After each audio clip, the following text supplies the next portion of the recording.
Hello, कैसे हैं आप लोग। Welcome my channel SST zone. यहाँ हम कर रहे हैं chapter 20 the union government the judiciary.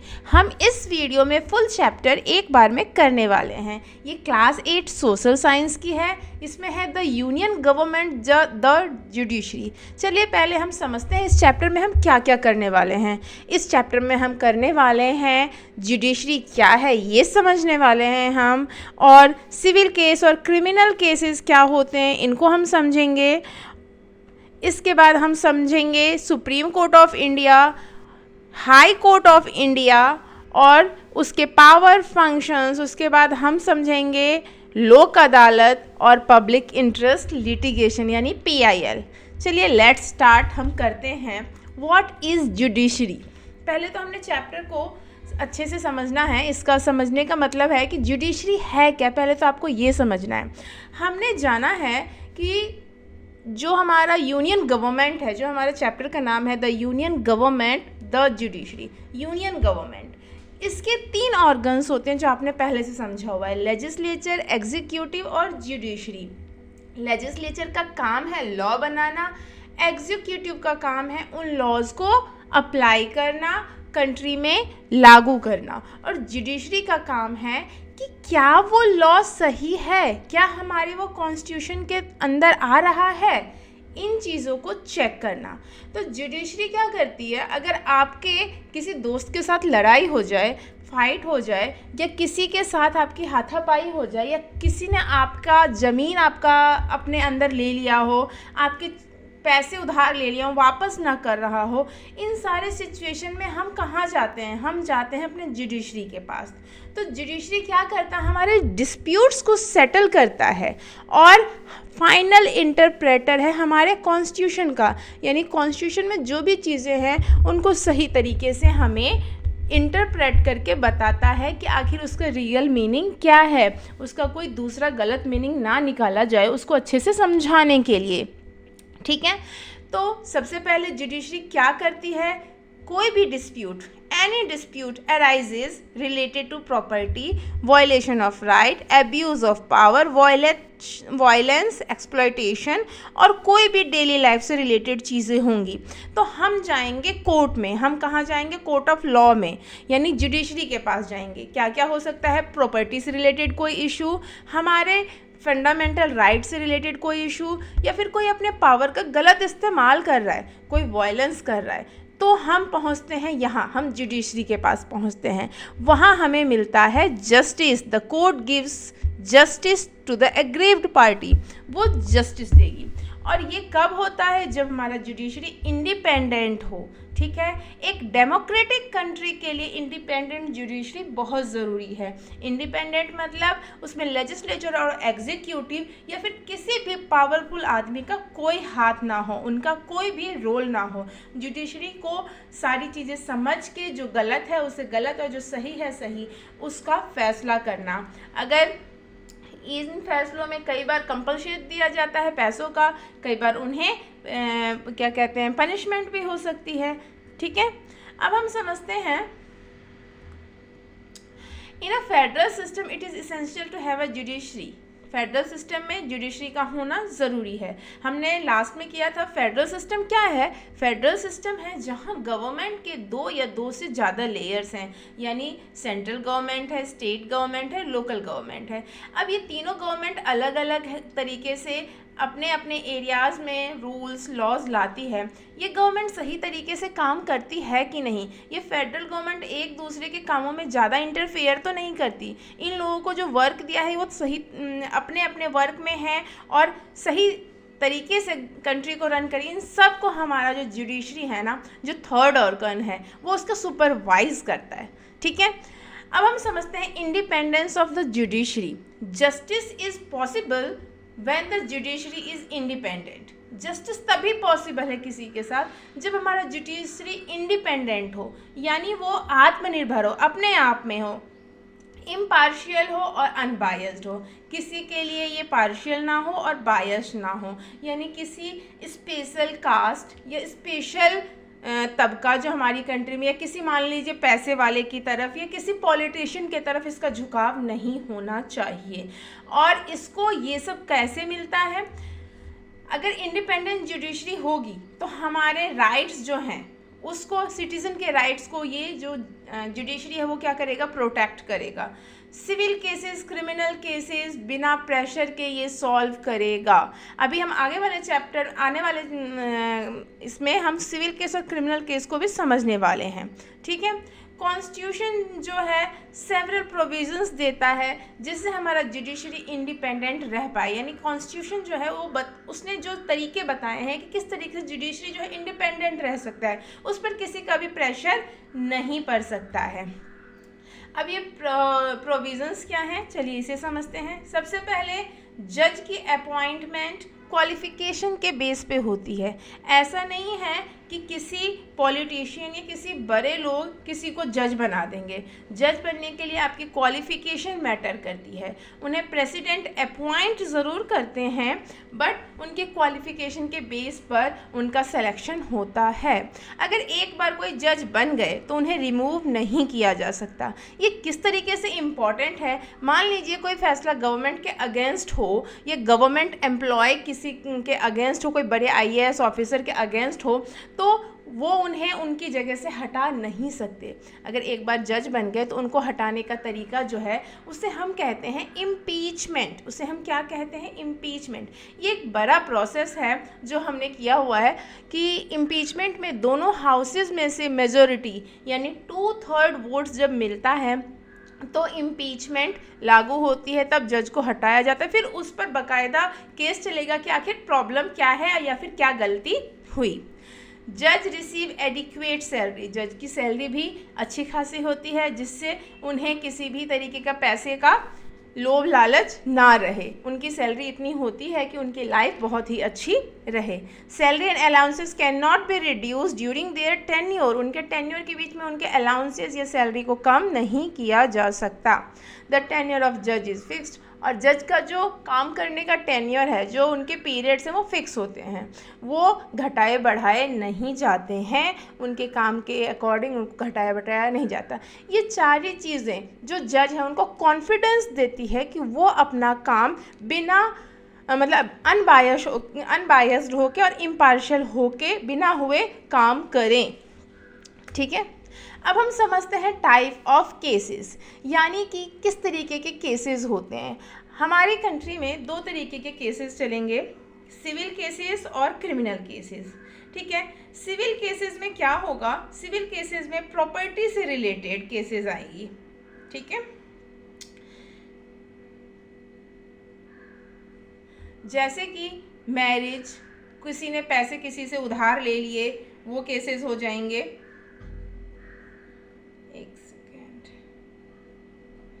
ठीक है, किसी से पैसे का लेन देन होगा, किसी मैरिज से रिलेटेड, रेंट से रिलेटेड जो लेन देन होगा वो सिविल केसेस में जाएगा।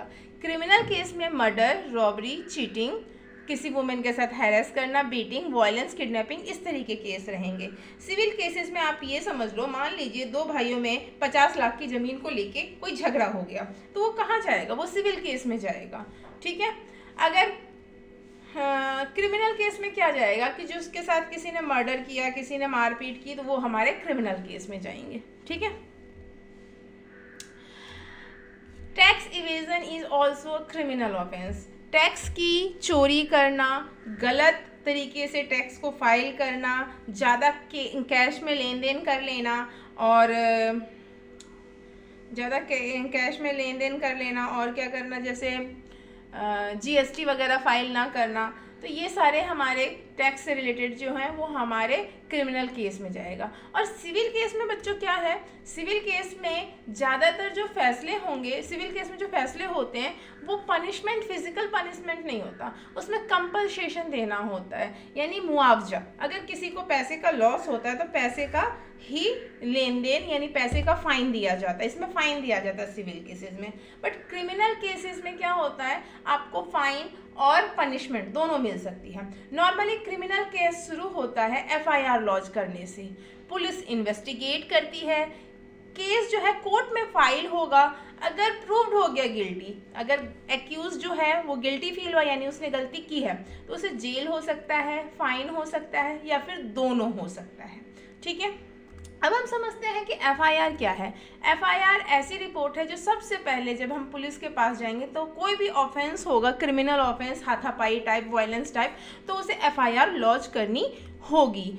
लॉ के अकॉर्डिंग एक पर्सन जो पुलिस को अपने उसके बारे में, अपने ऑफेंस के बारे में बताता है, तो उसके लिए एफआईआर रजिस्टर की जाती है। एफआईआर रजिस्टर करने के लिए हमें एक्यूज्ड होना ज़रूरी नहीं है। कोई भी आदमी किसी के खिलाफ भी एफआईआर क्या करते हैं, रजिस्टर करवा सकता है, अगर वो क्रिमिनल ऑफेंस के बारे में जानता है। ठीक है, अब हम समझते हैं इंडियन जुडिशियल सिस्टम। ठीक है, अभी तक आपको समझ में आ गया जो बताया गया है। आपने अभी तक समझ लिया कि जुडिशरी क्या है, दो टाइप के केसेस समझ लिए, क्रिमिनल केसेस और सिविल केसेस। अब इंडियन जुडिशरी सिस्टम ना इंटीग्रेटेड सिस्टम है, यानी ये एक दूसरे से जुड़ी हुई सिस्टम है। इसमें सबसे हाईएस्ट पे आते हैं हमारे सुप्रीम कोर्ट ऑफ इंडिया, ये सबसे हाईएस्ट कोर्ट है। ये जो बाकी वाले कोर्ट्स हैं, हाई कोर्ट और डिस्ट्रिक्ट कोर्ट, ये इनके अंदर काम करते हैं। तो ये जो हाईएस्ट कोर्ट है, यानी ये जो बात कहेंगे, इनका जो फैसला होगा, ये बाकी सारे कोर्ट्स को फॉलो करना होगा। इनके फैसलों को सुप्रीम कोर्ट रिव्यू कर सकती है, बट सुप्रीम कोर्ट के फैसलों को ये रिव्यू नहीं करते हैं। तो ये हाईएस्ट हो गए। ओके, उसके बाद हमारे आते हैं हाई कोर्ट, इनसे नीचे, बट ये सबऑर्डिनेट कोर्ट से ऊपर होते हैं। ठीक है, ये जो है हर स्टेट में अलग अलग भी हो सकते हैं और एक दो स्टेट्स को मिला के भी ये साथ में भी हो सकते हैं। यानी हर स्टेट के पास अपना हाई कोर्ट है, कुछ एक स्टेट्स जो मिला देंगे तो उनके दो स्टेट्स को मिला के भी हाई कोर्ट्स हैं। ठीक है, सारे के सारे जो छोटे कोर्ट्स हैं वो इनके अंदर आते हैं। All district and subordinate court come under the high court. Subordinate courts में दो टाइप के केसेस होंगे, सिविल कोर्ट्स और क्रिमिनल कोर्ट। कौन कौन से होंगे? सिविल कोर्ट और क्रिमिनल कोर्ट। हम पहले सिविल कोर्ट को समझते हैं, फिर उसके बाद हम क्रिमिनल कोर्ट को समझेंगे। सिविल कोर्ट किन चीज़ों के बारे में डील करेगी? नॉन क्रिमिनल मैटर्स, जैसे कि डिस्प्यूट्स, प्रॉपर्टी वाला, मैरिज वाला, फैमिली इशू, इन सब को करेगी। ठीक है, सबसे पहले इनकी हायरार्की को समझी जाए। सबसे ऊपर होते हैं हमारे डिस्ट्रिक्ट जज। डिस्ट्रिक्ट जज जो क्या करते हैं, हाईएस्ट सिविल कोर्ट होते हैं। जो बड़े मुद्दे होंगे इनके पास, सिविल कोर्ट के जो बड़े मुद्दे होंगे वो ये हैंडल करेंगे। ठीक है, उसके नीचे आते हैं हमारे court of the subordinate civil जज। ठीक है, उसके नीचे कौन आते हैं? Court of civil first class वाले जज। जो हमारे डिस्ट्रिक्ट जज हैं वो कैसे केस लेंगे? जो थोड़े से ज़्यादा इम्पॉर्टेंट पैसों के लेन देन के लेके है। जैसे हम एग्जांपल लें कि दो भाइयों में से किसी को बहुत बड़ी ज़मीन है, 50 लाख की ज़मीन है, उसके बीच में डिस्प्यूट हो गया, तो वो कहाँ जाएंगे? वो जाएंगे डिस्ट्रिक्ट जज में। ठीक है, दूसरा है आपके पास सिविल जज फर्स्ट क्लास। इसमें क्या है, मान लीजिए किसी ने किसी से 2 लाख 3 लाख रुपए उधार लिए, यानी मीडियम लेवल की इंपॉर्टेंस का, और वो उसे नहीं दे रहा है, तो वो जाएगा सिविल जज के पास। और इसमें है lowest level of criminal court. मान लीजिए आपका पड़ोसी है, उसने आपके घर के बाहर जो आपका गार्डन एरिया था उसको कवर कर लिया, थोड़ा सा हिस्सा उसने ले लिया, तो ये छोटे लेवल के केसेस जाएंगे कहाँ? मुंसिफ या सब जज के पास। ठीक है, जहाँ आपको जाके प्रूव करना होगा कि ये मेरा पेपर है, देखो इसने ले लिया, तो उसको क्या होगा? या तो वो ज़मीन वापस करनी होगी। तो ये छोटे लेवल के जो केसेस हैं वो जाते हैं मुंसिफ। आपको ये समझ में आया? 3 टाइप के हो गए हमारे पास, डिस्ट्रिक्ट जज, कोर्ट ऑफ सबऑर्डिनेट, सिविल जज फर्स्ट क्लास इसको हम बोलते हैं, इसको हम सेकंड क्लास बोलते हैं। फर्स्ट क्लास में थोड़े से मीडियम लेवल के, इसमें सबसे लोअर लेवल के। ओके, अब हम समझते हैं क्रिमिनल कोर्ट्स क्या होते हैं। क्रिमिनल कोर्ट्स में आता है बच्चों सेशन जज। आपको याद रखना है उसमें क्या था हमारे पास? सिविल जज में डिस्ट्रिक्ट जज था। ठीक है, सिविल कोर्ट्स में था डिस्ट्रिक्ट जज, क्रिमिनल कोर्ट में है हमारे पास सेशन जज। सेशन जज क्या करते हैं? जो बड़े केसेस होते हैं जैसे कि मर्डर, रॉबरी, इनसे रिलेटेड केस को वो हैंडल करते हैं। ठीक है, बड़े बड़े केसेस जो होंगे, इसमें क्रिमिनल हो गया, थेफ्ट, मर्डर, रॉबरी जैसे केसेस आएंगे। अब हायरार्की इसकी में है सेशन जज, एडिशनल सेशन जज, यानी highest criminal court in district. बड़े जो, अगर किसी ने किसी का मर्डर कर दिया तो वो क्या सीधे हाई कोर्ट में जाएगा, क्या सीधे सुप्रीम कोर्ट में जाएगा? नहीं, उसे आना है पहले सेशन जज में, वहाँ पर उसकी पूरी की पूरी प्रोसीजर होगी। Highest criminal court in district handles serious criminal cases, serious criminal cases को हैंडल्स करते हैं, ठीक है। असिस्टेंट सेशन जज उसके बाद आएंगे, जो है बहुत ज़्यादा मार पिटाई हुई हो, किसी को क्या किया हो, मर्डर नहीं किया हो बट थोड़ा सा लेस सीरियस हो, यानी मार पिटाई खूब की है खूब बट मर्डर नहीं हुआ है, तो ये कहाँ जाएंगे हम? असिस्टेंट सेशन जज के कोर्ट में जाएंगे। उसके बाद आता है हमारा चीफ जुडिशियल मजिस्ट्रेट जज। ये क्या करते हैं? मिड लेवल के क्रिमिनल जाते हैं, यानी किसी का क्या होना, थोड़ा बहुत धोखाधड़ी हुआ हो, ज़्यादा कुछ नहीं हुआ हो। मैजिस्ट्रेट, इसके बाद हम आएंगे court of magistrate of second class. ये क्या करते हैं? छोटी मोटी मारपीट हो गई हो, हल्की फुल्की मारपीट हो गई हो तो हम यहाँ जाएंगे, ठीक है। हल्की फुल्की मारपीट हो गई हो यानी बहुत ही माइनर क्रिमिनल ऑफेंसेस हो, ठीक है। उसके बाद court of magistrate of second class, यहाँ तो मतलब बहुत लोएस्ट लेवल की जो होंगी वहाँ पर जाएंगे, ओके। ये आ गया आपको समझ में? ये हमारा क्रिमिनल कोर्ट्स क्या है।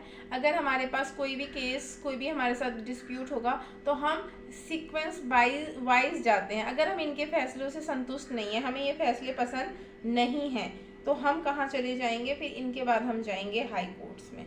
फिर उसके बाद हमें पसंद नहीं है तो फिर हम जाएंगे सुप्रीम कोर्ट में। तो सबसे पहले हम मजिस्ट्रेट कोर्ट या सेशन कोर्ट में जाते हैं, उसके बाद हम जाते हैं हाई कोर्ट में, फिर हम जाते हैं सुप्रीम कोर्ट में, ठीक है। अब हम सुप्रीम कोर्ट ऑफ इंडिया को समझते हैं क्या है। Supreme court of India establish हुआ था 26 जनवरी 1950 को। ये हाईएस्ट कोर्ट है, इसका हेडक्वार्टर न्यू दिल्ली में है और ये सिविल और क्रिमिनल केसेस दोनों के साथ डील करता है, दोनों चीज़ें इसमें आती है। ये हमारे कॉन्स्टिट्यूशन को इंटरप्रेट करते हैं, ओके। अब इनका कॉम्पोजिशन कैसा, यानी हमारे जो सुप्रीम कोर्ट में है उसमें कौन कौन लोग हैं? हमारे एक चीफ जस्टिस हैं और 31 अदर जजेस बैठते हैं। हम बोलते हैं ना 31 अदर जजेस की बेंच है, यानी उतने लोग वहाँ पर हैं। जजेस are appointed by the president of India based on collegium system. इन जज को अपॉइंट करते हैं हमारे प्रेसिडेंट ऑफ इंडिया। किन के कॉलेजियम सिस्टम क्या है? किन किन लोगों के एडवाइस पर कॉलेजियम सिस्टम बनता है? देखो, पहले तो हमारे चीफ जस्टिस ऑफ इंडिया हैं, 4 सीनियर मोस्ट जज हैं और द प्रेसिडेंट कंसल्ट जज एज नेसेसरी। यानी कि अगर ये जो कॉलेजियम है ये किन का होगा? 4 इन 31 में से जो सबसे सीनियर मोस्ट 4 जजेस होंगे और चीफ जस्टिस होंगे, इनका कॉलेजियम बनेगा। और प्रेसिडेंट का जनरली सीनियर मोस्ट जज become the chief justice of India. कौन बनते हैं चीफ जस्टिस ऑफ इंडिया? हमारे सीनियर मोस्ट जो जज होते हैं जनरली वो बनते हैं। और ऑल जो जजेस हैं वो अपॉइंट किए जाते हैं प्रेसिडेंट के थ्रू। तो हम पहले समझते हैं कि आखिर इनको अपॉइंट कैसे किया जाता है। क्वालिफिकेशंस आ गया।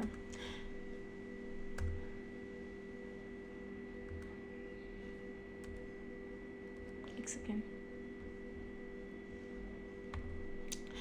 जो हमारे चीफ जस्टिस ऑफ इंडिया है ना,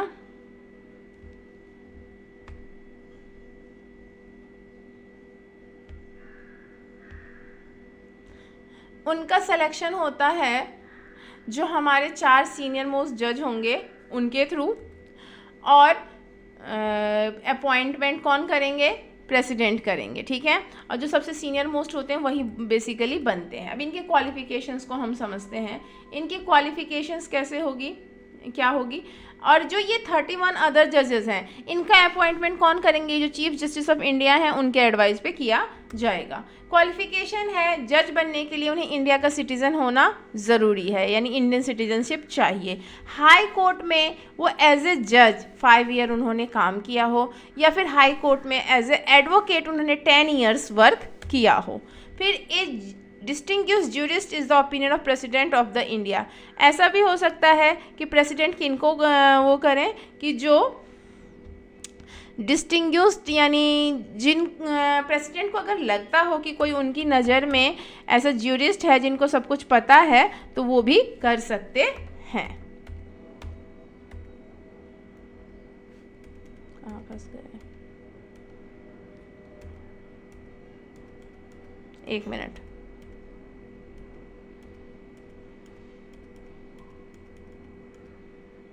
ठीक है, अगर कोई बहुत ही जो नॉलेज रखता हो ना उसकी, तो वो भी जो है ना वो भी अपॉइंट किए जा सकते हैं, पर अभी तक ऐसा हुआ नहीं है। डिस्टिंग्विश्ड ज्यूरिस्ट मतलब प्रेसिडेंट की नज़र में कोई बहुत ज़्यादा कानून के जानकार हों। अब हम समझते हैं tenure and renewable of from office. इनका टेन्योर जो होता है, इनका जो टेन्योर होता है वो 65 ईयर्स का होता है, यानी जज जब तक 65 ईयर्स के होते हैं तब वो अपने ऑफिस में रह सकते हैं, उसके बाद उनका रिटायरमेंट होता है। वंस अपॉइंटेड जजेस can not be removed under normal circumstances. अगर कोई जज अपॉइंट हो गए हैं तो उन्हें नॉर्मल सर्कमस्टांसेस में रिमूव नहीं किया जाएगा। ठीक है, उनको तभी रिमूव किया जा सकता है जब उनके अगेंस्ट कोई मिसबिहेवियर प्रूव हो, और वो किस तरीके से किया जा सकता है, इम्पीचमेंट के थ्रू। इनके रिमूवल प्रोसेस को हम क्या कहते हैं, नॉन एज इम्पीचमेंट। उसके लिए चाहिए हमें special majority in both houses of parliament. ठीक है, the president pass the removal order, और प्रेसिडेंट ही उनके रिमूवल ऑर्डर को भी पास करते हैं, उन्हें अपॉइंट भी प्रेसिडेंट करते हैं और रिमूव भी प्रेसिडेंट करते हैं। उनकी सैलरी और अलाउंसेस समझते हैं हम क्या क्या है। उनकी सैलरी है 2.8 लाख पर मंथ, और सुप्रीम कोर्ट के अदर जजेस की जो सैलरी है वो है 2.5 लाख पर मंथ। और इसके अलावा इनको बहुत सारे अलाउंसेस मिलते हैं, ऑफिशियल रेसिडेंस मिलता है, कार मिलता है, कहीं आने जाने के लिए ट्रैवल अलाउंस मिलता है, घूमने फिरने का मिलता है, लीव बेनिफिट्स मिलते हैं, छुट्टियां मिलती हैं, पेंशन मिलता है रिटायरमेंट के बाद, और भी बहुत सारी फैसिलिटीज़ मिलती हैं। फेडरल कोर्ट ऑफ इंडिया क्या है, बिफोर द इंडिपेंडेंस जो हाईएस्ट कोर्ट हुआ करता था उसे हम कहते हैं फेडरल कोर्ट ऑफ इंडिया। आज़ादी से पहले जो भी कोर्ट जो सबसे हाईएस्ट था उसे हम क्या कहते हैं, फेडरल कोर्ट ऑफ इंडिया। ये पार्लियामेंट में लोकेटेड था। अब हम समझते हैं पावर्स और फंक्शन सुप्रीम कोर्ट के। इसका सबसे पहला है ओरिजिनल ज्यूरिसडिक्शन, यानी देखो सुप्रीम कोर्ट मेन काम क्या करती है, हमारे लिए सबसे पहले कॉन्स्टिट्यूशन को इंटरप्रेट करती है और हमारे फंडामेंटल राइट्स को सिक्योर करती है। वो डिस्प्यूट्स भी सॉल्व करती है। कौन से डिस्प्यूट्स सॉल्व कर रही है, वो करती है यूनियन और वन और मोर स्टेट्स, यानी सेंट्रल गवर्नमेंट और 2-3 स्टेट्स के बीच में अगर कोई डिस्प्यूट हो तो वो कौन सॉल्व करेगा, वो सुप्रीम कोर्ट करेगा। यूनियन और एक स्टेट के बीच में डिस्प्यूट हो, बिटवीन 2 और मोर स्टेट्स, 2 स्टेट्स के आपस में कोई डिस्प्यूट्स हो, ओके, इन सबको कौन सॉल्व करता है, सुप्रीम कोर्ट। वो समझता है आखिर प्रॉब्लम क्या है। इंटर स्टेट डिस्प्यूट्स भी होते हैं, also come under the jurisdiction, वो भी होता है, यानी पानी को लेके, लैंड को लेके कोई भी इशू होगा तो सुप्रीम कोर्ट करेगा। ऐसा नहीं कि यूनियन ही अपना मतलब बता देगा कि नहीं ये होना चाहिए वो होना चाहिए, ऐसा नहीं होगा। ठीक है, अब एपेलेट ज्यूरिडिक्शन यानी अपील करने वाली ज्यूरिडिक्शन भी है। सुप्रीम कोर्ट अपील वाली यानी कोर्ट्स भी केसेस भी हियर करता है और उस पर भी डिसीजन देता है। हाई कोर्ट और अदर लोअर कोर्ट में अगर कोई फैसला दिया जाता है, कोई डिसीजन दिया जाता है और जो वहाँ पर डिसीजन जिसको मिलता है, जो पार्टी है, उसे अगर एक्सेप्ट नहीं होता, वो खुश नहीं होता उस डिसीजन से, तो वो सुप्रीम कोर्ट में अपील कर सकते हैं और उन केसेस को भी सुप्रीम कोर्ट हियर करता है। और इसके अलावा कॉन्स्टिट्यूशनल मैटर हो, सिविल केस और क्रिमिनल केस हो, यानी कोई सिविल केस में कोई डिसअपॉइंट हो गया तो भी आ सकता है, क्रिमिनल केस में भी डिसअपॉइंट होगा तो भी आ सकता है, और कॉन्स्टिट्यूशन मैटर पे भी कोई अगर बात हो जो इन केसेस इन कोर्ट्स में नहीं सुनी गई हो तो वो यहाँ भी अपील कर सकते हैं। Appeals when a high court change a lower courts decision, और जो है अपील जो है हाई कोर्ट जो है लोअर कोर्ट के डिसीजन को चेंज करती है तब भी अपील किया जा सकता है। अपील्स इन्वॉल्विंग डेथ सेंटेंस, और ये तब भी होता है जब डेथ सेंटेंस किसी को मिला होता है, यानी फांसी की सज़ा किसी को मिली होती है तो भी वो सुप्रीम कोर्ट में अपील कर सकता है। तो उसकी फांसी की सज़ा क्या होगी ना, रोक दी जाएगी। Supreme court can also review its own previous judgment, अगर उसने ही कोई फैसला दिया है और उसमें कोई नई चीज़ आई हो तो भी वो अपने जजमेंट को भी रिव्यू कर सकता है। एडवाइजरी ज्यूरिडिक्शन, सुप्रीम कोर्ट का एक काम ये भी होता है कि वो एडवाइस दे। President of India may seek the advice of supreme Court. President of India क्या करती है, सुप्रीम कोर्ट से एडवाइस लेती है कॉन्स्टिट्यूशनल क्वेश्चन पे। अगर कॉन्स्टिट्यूशन से रिलेटेड कोई क्वेश्चन है और उसे लगता है कि नहीं ये क्लियर नहीं है या लोग इसको गलत तरीके से समझ रहे हैं, तो सुप्रीम कोर्ट से एडवाइस लेगी। मैटर ऑफ पब्लिक इंपॉर्टेंस, लोगों के जनहित के लिए, लोगों का जो फ़ायदा हो उससे रिलेटेड भी वो उससे एडवाइस ले सकती है। Supreme courts advice is not binding on the president, पर सुप्रीम कोर्ट ने जो एडवाइस दिया उसके लिए प्रेसिडेंट बाइंड नहीं है, यानी वो मानने के लिए वो मतलब बाध्य नहीं है, वो अपनी मर्जी पर हैं, बट वो एडवाइस सुन सकते हैं। अब सुपरवाइजरी जुरिडिक्शन भी है। सुपरवाइजरी जुरिडिक्शन क्या है कि सुप्रीम कोर्ट अपने से लोअर कोर्ट्स यानी हाई कोर्ट और डिस्ट्रिक्ट कोर्ट को सुपरवाइज करेगी। Supervise the functioning of all courts below it, okay. Ensure proper judicial functioning at the lower levels, lower level पर प्रॉपर जुडिशियल फंक्शनिंग हो रहा है, सही तरीके से काम हो रहा है, उसको भी इंश्योर करती है। हमने जाना original jurisdiction, appellate jurisdiction, advisory jurisdiction और सुपरवाइजरी। ओरिजिनल में हमारे स्टेट्स और यूनियन के बीच डिस्प्यूट्स आ रहे हैं, अपील में जो हाई कोर्ट और लोअर कोर्ट से सेटिस्फाई नहीं है वो अपील कर सकते हैं, उनको ये सुनेंगे। एडवाइजरी में ये प्रेसिडेंट को एडवाइस देंगे, सुपरवाइजरी में नीचे वाले कोर्ट्स को सुपरवाइज करेंगे। इसके अलावा कोर्ट ऑफ रिकॉर्ड, यानी सुप्रीम कोर्ट में जो भी प्रोसीडिंग्स होती हैं वो रिकॉर्ड होता है और प्रिजर्व किया जाता है। उन केसेस की जो भी डिसीजंस होते हैं, जो प्रोसीडिंग्स होती हैं, सबको रिकॉर्ड किया जाता है। क्यों रिकॉर्ड किया जाता है? This records can be used as a legal precedents in future case. Future में जब कोई सेम ऐसा केस या उससे मिलता जुलता केस होगा तो इन रिकॉर्ड्स को उस टाइम इस्तेमाल किया जाएगा कि उस टाइम के प्रेसिडेंट जज ने ये फैसला इस चीज़ पे लिया था, तो अभी भी हम ये फैसला ले सकते हैं। The court can also punish for contempt of court. Court में अगर किसी ने कुछ गलत किया, यानी अवमानना बोलते हैं हिंदी में, अगर कुछ गलत बिहेवियर किया या कोर्ट की बात को नहीं मानी तो उसको पनिश भी कर सकते हैं। प्रोटेक्टर ऑफ फंडामेंटल राइट, हमारे जो राइट्स हैं उसके ये प्रोटेक्टर हैं। Supreme court protect citizens fundamental rights. It can declare law null and void if it violate fundamental right. अगर कोई पार्लियामेंट ने कोई ऐसा लॉ पास कर दिया जो हमारे फंडामेंटल राइट्स को ख़राब करता है तो उसे वो नल और वॉइड डिक्लेयर कर सकती है, यानी उसे ज़ीरो बना सकती है, यानी उस लॉ को कोई वैल्यू ही नहीं है। अगर सुप्रीम कोर्ट ने कह दिया नहीं ये लॉ तो फंडामेंटल राइट्स को क्रॉस कर रही है तो ये लॉ एप्लीकेबल नहीं रहेगा। ये इंश्योर करती है कि पीपल सेफ और सिक्योर रहें और हमारे राइट्स सेफ और सिक्योर रहें। ये गार्जियन ऑफ द कॉन्स्टिट्यूशन है, यानी कॉन्स्टिट्यूशन का गार्जियन है, ठीक है। Supreme Court is the guardian of constitution. It does not allow the executive और legislator to violate any provision of the constitution. जो कॉन्स्टिट्यूशन में जो भी प्रोविजंस बने उसको कोई वायलेट ना करे, ये बहुत ही ज़्यादा ये इंश्योर करती है। मान लीजिए हमारे कॉन्स्टिट्यूशन में जो भी लॉ है अगर इनको फॉलो ना किया जाए, अगर प्राइम मिनिस्टर ने बना दिया कि आगे से इलेक्शन ही नहीं होगा या प्राइम मिनिस्टर चुनने का प्रोसेस ही बदल दिया तो क्या होगा? तब तो डेमोक्रेसी ख़त्म हो जाएगी। तो अगर कोई लॉ कॉन्स्टिट्यूशन में नहीं है या कॉन्स्टिट्यूशन के अगेंस्ट कोई लॉ निकाल रहे हैं तो उसे क्या करती है? अलाउ नहीं करती, उसे वो कैंसिल कर देती है। Only the supreme court has the final authority to interpret the constitution. सिर्फ सुप्रीम कोर्ट ही कॉन्स्टिट्यूशन को इंटरप्रेट करने का फाइनल अथॉरिटी, यानी वो जो कहेगा उसी बात को मानी जाएगी। Power of judicial review. Judicial review क्या है? Judicial review means the power of supreme court to check whether laws made by parliament और स्टेट लेजिस्लेचर आर कॉन्स्टिट्यूशनल। कोई भी लॉ जब पार्लियामेंट के दोनों हाउसेस से पास होके कोई भी बिल पास होके आता है तो वो लॉ बन जाता है, बट ये सुप्रीम कोर्ट के पास पावर है कि वो कॉन्स्टिट्यूशनल है या अनकॉन्स्टिट्यूशनल है उसको चेक करने। हमारे कॉन्स्टिट्यूशन किस बेस पे बना हुआ है, कहीं वो किसी चीज़ को गलत तो नहीं कर रहा है, तो इसके बेस पर उसको लॉ बनती है, यानी वो रिव्यू करता है इन चीज़ों को। अगर किसी वजह से लॉ अनकॉन्स्टिट्यूशनल है तो उसको तुरंत ही क्या किया जाता है? इमीडिएटली उसको ख़त्म कर दिया जाता है। जैसे हमारे कॉन्स्टिट्यूशन में क्या है? सोशलिज्म है, हमारे कॉन्स्टिट्यूशन में डेमोक्रेसी है और जो है सारे रिलीजन को माना जाता है। अगर इन सब के अगेंस्ट वो चीज़ें आ गई तो वो लॉ को माना नहीं जाएगा। इससे क्या होता है, राइट ऑफ पीपल प्रोटेक्ट होता है, जो हमारे राइट्स हैं उसको प्रोटेक्ट किया जाता है, और कॉन्स्टिट्यूशन हमारा सही सलामत रहे और कॉन्स्टिट्यूशन की बातें मानी जाएं वो भी इंश्योर की जाती है। जुडिशल रिव्यू एक इम्पॉर्टेंट टूल है हमारे फंडामेंटल राइट को प्रोटेक्ट करने के लिए।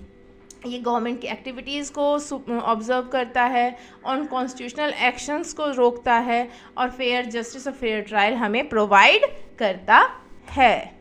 अब हम समझते हैं हाई कोर्ट। हाई कोर्ट क्या है? ये सुप्रीम कोर्ट के सुपरविजन और गाइडेंस में वर्क करती है। High court work under the supervision, guidance and control of the supreme court, क्योंकि ये इंटीग्रेटेड जुडिशियल सिस्टम का पार्ट है। ये सेकंड लेवल पे आ गया, हमारे सबसे पहले सुप्रीम कोर्ट था, अब हाई कोर्ट है। हाई कोर्ट जो भी काम करेगी उस पर सुप्रीम कोर्ट की नज़र हरदम रहेगी। हाई कोर्ट में सर्व वन स्टेट और मोर देन वन स्टेट, यानी एक स्टेट को भी ये सर्व कर सकती है, एक से ज़्यादा स्टेट को भी सर्व कर सकती है। अब कॉम्पोजिशन ऑफ हाई कोर्ट हम समझते हैं, इसमें कौन कौन होते हैं हमारे चीफ जस्टिस और अदर जस्टिस। यहाँ पे चीफ जस्टिस ऑफ इंडिया नहीं, chief justice of high court है, ठीक है। यहाँ पे जजेस के नंबर्स जो होंगे वो वेरी होंगे, अलग अलग होंगे स्टेट के अकॉर्डिंग। कोई स्टेट छोटा है तो उसके साइज़ और पॉपुलेशन के अकॉर्डिंग उसमें जज के नंबर्स कम होंगे, कोई स्टेट बड़ा है तो उसमें साइज़ और पॉपुलेशन के अकॉर्डिंग जज के नंबर्स ज़्यादा होंगे। अपॉइंटमेंट कैसे होगा? इनको अपॉइंट करते हैं चीफ जस्टिस, और चीफ जस्टिस को अपॉइंट करते हैं प्रेसिडेंट ऑफ इंडिया। यहाँ भी जितने जजेस हैं उनको अपॉइंट तो प्रेसिडेंट ऑफ इंडिया ही करते हैं, बट कंसल्टेशन पर, यानी अगर चीफ जस्टिस को अपॉइंट करना है तो चीफ जस्टिस ऑफ इंडिया जो हमारे सुप्रीम कोर्ट के हेड हैं उनको, और उस स्टेट जिस स्टेट में अपॉइंट कर उनके गवर्नर के कंसल्टेशन पर प्रेसिडेंट उनको अपॉइंट करते हैं। और बाकी जजेस को अपॉइंट करने के लिए chief justice of India, governor of the state और chief justice of concerned high court, इन तीनों के एडवाइस पर प्रेसिडेंट अदर जजेस को अपॉइंट करते हैं। चलिए इसको एक बार और फिर से समझते हैं। चीफ जस्टिस ऑफ किसी भी स्टेट के हाई कोर्ट के चीफ जस्टिस को सेलेक्ट करने के लिए चीफ जस्टिस ऑफ इंडिया और गवर्नर, इन दोनों लोगों के कंसल्टेंसी पे, गवर्नर कौन से? उसी स्टेट के, चीफ जस्टिस ऑफ इंडिया और गवर्नर ऑफ दैट स्टेट, इन दोनों के कंसर्न, इन दोनों के जब एडवाइस होगी तो प्रेसिडेंट चीफ जस्टिस उस कोर्ट के चीफ जस्टिस को अपॉइंट कर देंगे। फिर उसी कोर्ट में और भी जजेस होते हैं जिनको अपॉइंट किया जाता है, तो उसमें चीफ जस्टिस ऑफ इंडिया तो रहेंगे ही, गवर्नर उस स्टेट के रहेंगे ही, और हमारे आ जाएंगे chief justice of high court जो भी अभी हमने अपॉइंट किया है। इन तीनों लोगों के एडवाइस पे प्रेसिडेंट और जजेस को अपॉइंट करते हैं। ये आपको समझ में आ गया। अब हम समझते हैं इनकी क्वालिफ़िकेशन क्या होती है। इनको भी इंडिया का सिटीज़न होना ज़रूरी है। इनको एडवोकेट हाई कोर्ट में ये 10 ईयर्स के हों, या फिर कोई भी जुडिशल ऑफिस में, सबऑर्डिनेट ऑफिस में 10 ईयर्स के लिए कोई काम कर रहे हों, तो ये इन पोस्ट पे आ सकते हैं, ठीक है। यानी सबऑर्डिनेट कोर्ट्स में भी हो सकते हैं और हाई कोर्ट में भी 10 साल तक वो एडवोकेट हो तो भी ये जज बन सकते हैं। एमोलमेंट्स देखते हैं हम हाई कोर्ट ऑफ जज की। इनकी 2.5 लाख पर सैलरी होती है और अदर जजेस की 2.25 लाख पर मंथ होती है। इनको भी अलग बहुत सारे प्रिविलेजेस मिलते हैं। इनको ऑफिशियल रेसिडेंस मिलता है, ऑफिशियल कार मिलता है और बहुत सारे अलाउंसेस जो होती हैं वो मिलती है। इनके टेन्योर और रिमूवल समझते हैं। इनका टेन्योर 62 ईयर्स का है। सुप्रीम कोर्ट का कितना था? 65। इनका रिमूवल होता है प्रेसिडेंट ऑफ इंडिया के द्वारा ही होता है और वही सेम प्रोसेस है जो सुप्रीम कोर्ट में था, इम्पीचमेंट, ठीक है, जैसे सुप्रीम कोर्ट में जजेस को किया जाता है। यानी इनके वर्किंग टाइम में इनको रिमूव करना इजी नहीं होता, इनको इम्पीचमेंट के थ्रू ही रिमूव किया जाएगा, ठीक है। इनका एज कितना है? 62 ईयर है। अगर ये रिटायर हो जाते हैं, आफ्टर रिटायरमेंट ए हाई कोर्ट जज में practice in any high court, तो दूसरे हाई कोर्ट जज में भी वो प्रैक्टिस कर सकते हैं, बट लोअर कोर्ट में ये प्रैक्टिस नहीं कर सकते।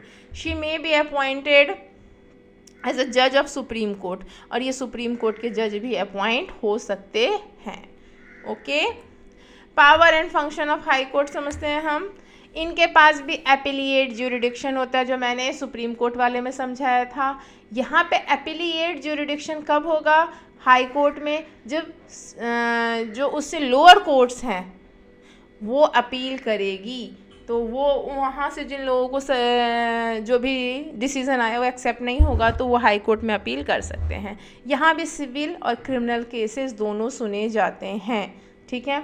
अब ओरिजिनल ज्यूरिडिक्शन समझते हैं। यहाँ पे बेसिकली मेन क्या आता है, इसमें केस आता है वायलेशन ऑफ फंडामेंटल राइट। किसी का फंडामेंटल राइट वायलेट होगा तो वो हाई कोर्ट में आ सकता है। एमपीज और एमएलए इलेक्शन से रिलेटेड कोई भी डिस्प्यूट होगा तो वो हाई कोर्ट में आ जाएगा। Case requiring interpretation of constitution से के इंटरप्रेशन को लेकर भी हाई कोर्ट में आता है। हाई कोर्ट भी कॉन्स्टिट्यूशन को इंटरप्रेट करती है, बट अगर कुछ ज़्यादा पेचीदा है या कुछ ज़्यादा इंपॉर्टेंट है जो हाई कोर्ट को लगता है कि नहीं ये मुझे नहीं सुप्रीम कोर्ट ही करना चाहिए, तो वो सुप्रीम कोर्ट को अपील के लिए भेज देती है, रेफ़र कर देती है। और अगर हाई कोर्ट के बाद भी उसके लिए दोबारा से अपील की जाती है सुप्रीम कोर्ट में, तो सुप्रीम कोर्ट का जो डिसीज़न होगा ना वही माना जाएगा। अब इसमें और मैरिज और डाइवोर्स से रिलेटेड केसेस आते हैं, लॉज आते हैं, विल ऑफ डिकीज्ड पर्सन, या अगर कोई आदमी के विल जो है उसमें कोई डिस्प्यूट हो, जैसे कि कुछ ऐसे लिखा हो कि लोगों को समझ नहीं आ रहा हो या कुछ और मैटर हो, तो भी ये हाई कोर्ट में जाता है। Power of judicial review, high court के पास कौन सी रिव्यू होती है जुडिशियल पावर करने की, जो उसके नीचे के जितने भी वो हैं, examine law and executive action, जो भी लेजिस्लेचर है जो स्टेट्स में होती हैं वो जो लॉज बना रही है, या फिर सेंटर में भी जो लॉज बना रही है उसको एग्जामिन करती है, ठीक है। A substantial question of law is involve, interpretation of constitution is required, ये जो इंटरप्रिटेशन है कॉन्स्टिट्यूशन का वो भी यहाँ पर करती है, रिव्यू करती है, ओके। सुपरवाइजरी है, ये भी सुपरवाइज करती है। All subordinate court in the state function under control guidance और सुपरवाइज, ये क्या सुपरवाइज करती है, अपने से नीचे वाले लोकल जो कोर्ट्स हैं, लोअर कोर्ट, सबऑर्डिनेट क्लोज, उनको कंट्रोल भी करती है, उनको सलाह भी देती है क्या करना चाहिए, और सुपरवाइज भी करती है। इंडिया के पास 28 स्टेट्स हैं, ठीक है, ओनली 25 हाई कोर्ट्स हैं। Punjab and Haryana share a common high court at Chandigarh, Punjab और हरियाणा में कॉमन हाई कोर्ट्स हैं, और चंडीगढ़ एक यूनियन टेरिटरी है तो एक ही हाई कोर्ट है। अभी हमने पढ़ा था ना हाई कोर्ट एक स्टेट को करती है, एक से ज़्यादा स्टेट्स को भी करती है, तो यहाँ पे 2 स्टेट्स को कर रही है और एक यूनियन टेरिटरी को ये हाई कोर्ट जो है ना सर्व कर रही है। दिल्ली एक यूनियन टेरिटरी है, फिर इसके पास भी अपना एक हाई कोर्ट है। अब हम समझते हैं लोक अदालत। लोक अदालत का मतलब होता है पीपल्स कोर्ट। ये उन कोर्ट से ना थोड़ा सा डिफरेंट है, ये लोगों की अदालत है। ये ऐसा इसलिए बनाया है ताकि लोगों को ना जल्दी और इनएक्सपेंसिव जस्टिस मिले, यानी बिना कम पैसे खर्च किए हुए जस्टिस मिल जाए।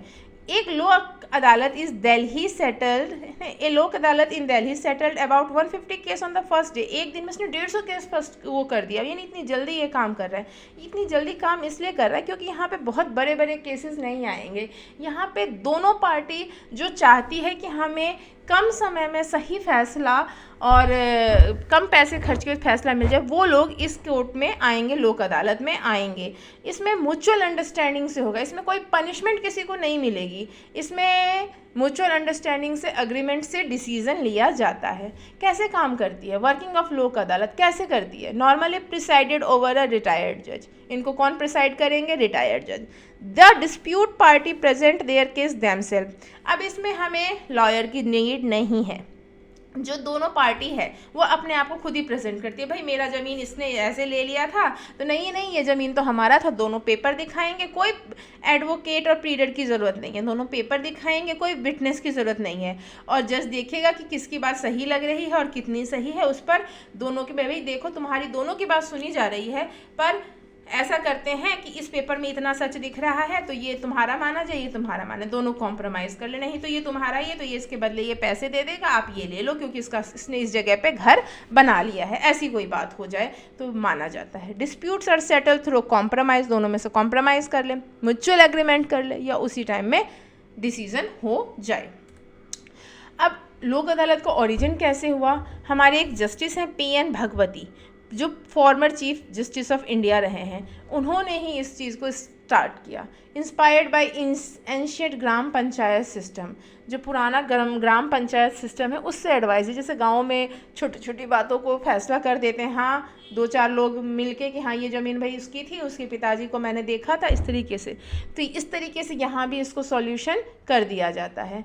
और महात्मा गांधीयन फिलॉसफी इसको मानी जाती है, गांधीयन फिलॉसफी, क्योंकि गांधी जी ग्राम पंचायत के हक में होते थे। क्यों होते थे? क्योंकि इससे टाइम बचता है, कॉस्ट कम लगता है और डिस्प्यूट शांति से सॉल्व हो जाता है। अब लोगों को अगर डिस्प्यूट लंबे टाइम में रहे तो किसी की ज़मीन तो वहाँ की धरी रह जाएगी और वो काम भी आगे नहीं कर पाएगा। ठीक है, लोक अदालत का इम्पोर्टेंस हमें समझ में आता है, क्विक सेटलमेंट करता है। कोर्ट में जो बैकलॉग यानी बहुत सारे केस इकट्ठे हो जाते हैं उसको ये कम कर देता है, ख़त्म कर देता है, सेविंग टाइम एंड मनी, ये तो है ही। अब हम पब्लिक इंटरेस्ट लिटिगेशन समझते हैं, यानी लोगों के हित के लिए ये क्या करता है, लोगों के फायदे के लिए ये क्या करता है। एक ऐसा होता है जनहित याचिका, इसको हम बोलते हैं पब्लिक इंटरेस्ट लिटिगेशन।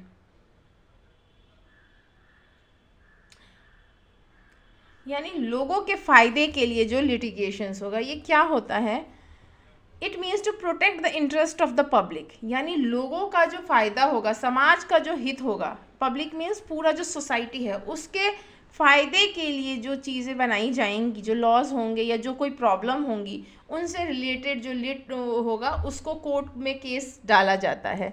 जब कोई पर्सन खुद के लिए नहीं बल्कि पूरी सोसाइटी के बेनिफिट के लिए केस करता है उसे हम PIL कहते हैं, जो पूरी सोसाइटी को बेनिफिट दे उसके लिए केस करता है। तो ये क्या प्रोटेक्ट करता है, लोगों के इंटरेस्ट को, लोगों के हित को प्रोटेक्ट करता है।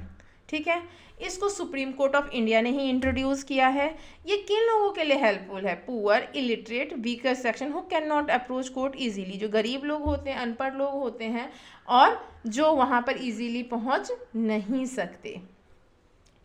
ठीक है, अब ये इसे कौन फाइल कर सकता है, इसे हम समझते हैं any person even if not personally, कोई भी आदमी इसे फाइल कर सकता है, कोई भी आम आदमी जो इससे रिलेटेड ना भी हो वो भी कर सकता है। क्या करना है, एक लेटर और पोस्ट कार्ड पे हमें हाई कोर्ट या सुप्रीम कोर्ट को लिख के भेज देना है। इसमें कई बार कोई